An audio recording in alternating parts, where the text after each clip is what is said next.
So the KC LED fog lights installation was pretty straightforward. Bolted it down to the roll bar here for the bumper. Ran the wiring harness along the bumper, zip tied it in place.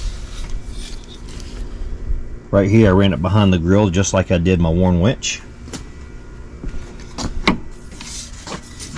Ran all ran all the wires under the breather box, around the battery, and up here to the switch pod. Pretty straightforward. Only needed 2 wires, positive and ground. All the switching controlled by my Auxbeam switch assembly. There's many other options too, other brands out there, but that way I don't have a mess of wires laying everywhere under the hood. Everything goes to that one switch assembly.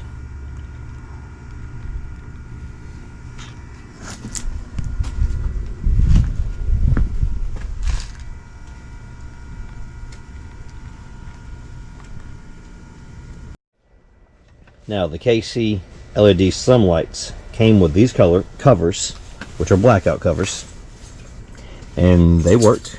You can accidentally turn on lights and they will not shine through this, but I didn't like that, so I put these rock guards on and the lights shine right through them with no problems at all.